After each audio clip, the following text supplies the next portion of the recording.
Hello viewers, আজকে আমি আপনাদেরকে একটি খুব ইন্টারেস্টিং মেডিসিন নিয়ে বলবো। এটি ইন্টারেস্টিং কেন সেটা আপনারা পরে জানতে পারবেন। তো এই মেডিসিনটির মধ্যে দুটি ড্রাগ কম্বিনেশনে থাকে, একটি হচ্ছে বিলাস্টাইন 20 mg এবং একটি হচ্ছে মন্টেলুকাস 10 mg। এই বিলাস্টাইন 20 mg এবং মন্টেলুকাস 10 mg এর দুটোর কম্বিনেশনে মেডিসিনটি তৈরি। এটি বিভিন্ন ব্র্যান্ড নেমে আপনারা মার্কেটে পেয়ে যাবেন, যেমন বিলাসিওর এম, বিলাম্বিক এম, বিলাসিপ এম, এরকম অনেক ব্র্যান্ড নেমে আপনারা এই মেডিসিনটিকে মার্কেটে পেয়ে যাবেন। তো এই মেডিসিনটির কাজ কি, এই মেডিসিনটি কিভাবে আমাদের শরীরে কাজ করে, এর সাইড এফেক্ট কি, কারা কারা এই মেডিসিনটি খেতে পারবেন, কারা খেতে পারবেন না, সম্পূর্ণ তথ্য আজকে আমি আপনাদের সামনে তুলে ধরবো। আমি ফার্মাসিস্ট পার্থসারথী ঘোষ, আর আপনারা দেখছেন আপনাদেরই চ্যানেল মেডিটক স্টুডিও। তো চলুন বন্ধুরা, আজকে কিছু নতুন শেখা যাক।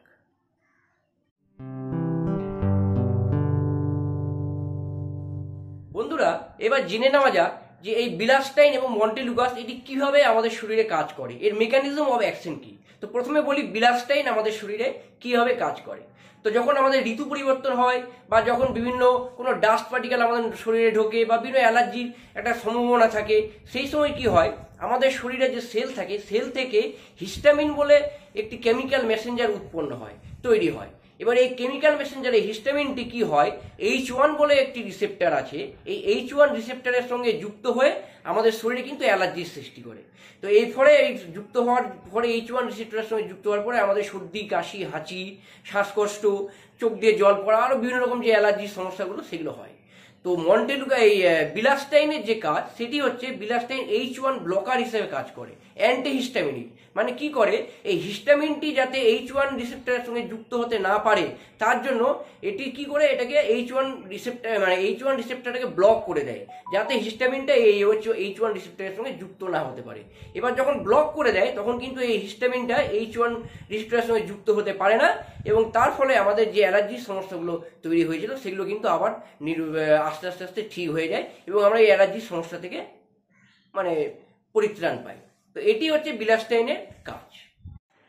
আর মন্টেলুকাস কিভাবে কাজ করে আমাদের শরীরে, আমাদের শরীরে যখন বিভিন্ন রকম অ্যালার্জি তৈরি হয়, অ্যালার্জেনের তৈরি হয়, তখন কি হয়, আমাদের শরীরে একটি মাস্ট সেল আছে, সেই মাস্ট সেল থেকে অ্যারাকিডোনিক অ্যাসিড বলে একটি অ্যাসিড সিক্রেশন হয়। সেই অ্যাসিডটা কি হয়, লক্স বলে একটি এনজাইম আছে, লক্স এনজাইমের মাধ্যমে সেই অ্যাসিডটা লিউকোট্রাইনে পরিণত হয়। তো এবার লিউকোট্রাইনে পরিণত হওয়ার পরে এই লিউকোট্রাইন রিসেপ্টরের সঙ্গে যুক্ত হয়, এবং লিউকোট্রাইন রিসেপ্টরের সঙ্গে যুক্ত হয়ে আমাদের শরীরে যে ফুসফুসের মধ্যে বিভিন্ন রকম সোয়েলিং তৈরি করে, ইনফ্লামেশন হয়, এবং আমাদের যে শ্বাসনালী থাকে সেই শ্বাসনালীটাকে সংকুচিত করে দেয়। এবং এই শ্বাসনালীটাকে সংকুচিত করে দেওয়ার জন্য আমাদের কিন্তু অ্যাজমার সমস্যা হয়, শর্টনেস অফ ব্রিথ, অ্যাজমা, তারপর শ্বাসকষ্ট, আরও বিভিন্ন রকম যে অ্যালার্জির সমস্যাগুলো সেই সময় আমাদের হয়ে থাকে। তো এই মন্টেলুকাসের কাজ হচ্ছে, এই লিউকোট্রাইন যখন তৈরি হলো, লিউকোট্রাইনটা যখন যাতে লিউকোট্রাইন রিসেপ্টরের সঙ্গে যুক্ত হতে না পারে সেখানে মন্টেলুকাসটা বাধা দেয়, এবং মন্টেলুকাসটা বাধা দেওয়ার জন্য লিউকোট্রাইন রিসেপ্টরের সঙ্গে যুক্ত হতে পারে না, আর এই জন্যই এর ফলে আমরা কষ্ট বা অ্যাজমা থেকে আমরা মুক্তি পাই, বা আমাদের লাংসের মধ্যে যে সোয়েলিংগুলো হয় সেগুলো থেকে আমরা মুক্তি পাই। তো এইভাবেই মন্টেলুকাসটি কাজ করে। বন্ধুরা, এবার জেনে নেওয়া যাক যে কি কি ক্ষেত্রে আমরা এই মন্টেলুকাস এবং বিলাস্টাইন যে কম্বিনেশনের মেডিসিনটি, এটি কি কি ক্ষেত্রে আমরা ইউজ করতে পারি। তো আমাদের এই ভিডিওটি থেকে আপনারা এতক্ষণে বুঝতে পেরে গেছেন যে এটি হচ্ছে একটি অ্যান্টি অ্যালার্জিক মেডিসিন।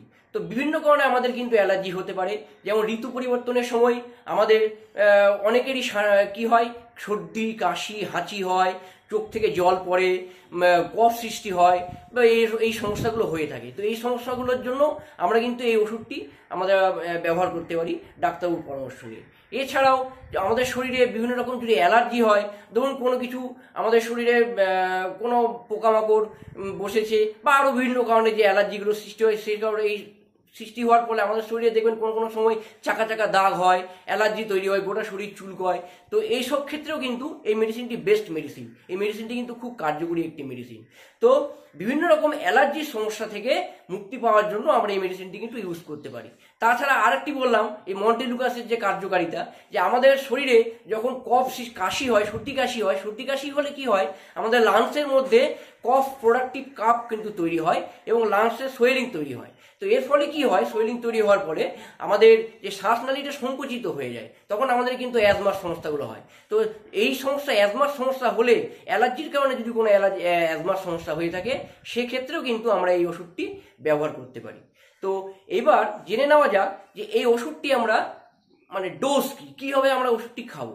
তো অ্যাকচুয়ালি এই ওষুধটির যে ডোজ, সেটি হচ্ছে একটি করে ওষুধ রাতে খাওয়ার আধ ঘন্টা আগে বা খাওয়ার 1 ঘন্টা পরে। একটি করে ওষুধ আমরা রাত্রেবেলা খাওয়ার আধ ঘন্টা আগে বা খাওয়ার 1 ঘন্টা পর খাবো, এটি হচ্ছে এটি নর্মাল ডোজ। এবং এই ডোজটি ডাক্তারবাবুরা পেশেন্টের কন্ডিশন অনুযায়ী দেন। যদি পেশেন্টের কন্ডিশন আরও খারাপ থাকে, সেক্ষেত্রে ডাক্তারবাবুরা 2টি করে ওষুধ দিয়ে থাকেন। তবে জেনারেলি আমরা 1টি করে মেডিসিন রাত্রেবেলা এটিকে খাই। এইবার জেনে নেওয়া যাক যে এইটির সাইড এফেক্ট কী কী। অ্যাকচুয়ালি এই মেডিসিনটি খুব সেফ মেডিসিন। এই মেডিসিনটি কিন্তু তেমন কোনো সাইড এফেক্ট নেই, তবে একটি সাইড এফেক্ট আছে, সেটি হচ্ছে এই মেডিসিনটি খেলে আমাদের কিন্তু একটু ঘুম ঘুম পায়। স্যারেটিভ অ্যাকশন এটার আছে, তবে যেহেতু এটা 2nd জেনারেশনের অ্যান্টিহিস্টামিনিক, তাই জন্য এর স্যারেটিভ অ্যাকশনটা কিন্তু 1st জেনারেশন অ্যান্টিহিস্টামিনের থেকে অনেকটাই কম। তবুও আমরা এই ওষুধটা খেলে, যেহেতু স্যারেটিভ অ্যাকশন এর আছে, একটু ঘুম ঘুম পাই, তাই জন্য ডাক্তারবাবুরা কিন্তু এটি রাত্রিবেলায় খেতে বলেন। তো এটি হচ্ছে মেন সাইড এফেক্ট। এছাড়া যদি কোনো ওভারডোজ হয়ে যায় ওষুধের, সেক্ষেত্রে তা কারো কিন্তু পেট ব্যথা হতে পারে, হেডেক হতে পারে, তারপরে নজিয়া, ভমিটিং, এসব কিছু হতে পারে ওভারডোজের ক্ষেত্রে। তাছাড়া এমনিতে এর কোনো সাইড এফেক্ট কিন্তু সেরকম কোনো নেই। এইবার জেনে নেওয়া যাক যে কারা কারা এই মেডিসিনটি খেতে পারবেন না। তো 1 নম্বর হচ্ছে যারা প্রেগনেন্ট ওমেন, তারা কিন্তু এই মেডিসিনটি খাওয়ার আগে ডাক্তারবাবুর পরামর্শ নিয়ে খাবেন, কারণ প্রেগনেন্ট ওমেনরা এই মেডিসিনটি কিন্তু অ্যাকচুয়ালি খাওয়া ওনাদের উচিত নয়।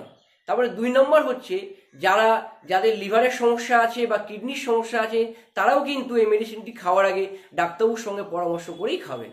আর 3 নম্বর হচ্ছে এই একটি কথা বলে রাখা দরকার যে এই মেডিসিনটি যেহেতু স্যারেটিভ অ্যাকশন আছে, এই মেডিসিনটি খাওয়ার পর ড্রাইভিং করা বা ভারী কোনো জিনিস তোলা বা ভারী কোনো জিনিস নিয়ে কাজ করা, এটি না করাই উচিত, কারণ সেক্ষেত্রে অ্যাক্সিডেন্টের একটা প্রবণতা থাকতে পারে।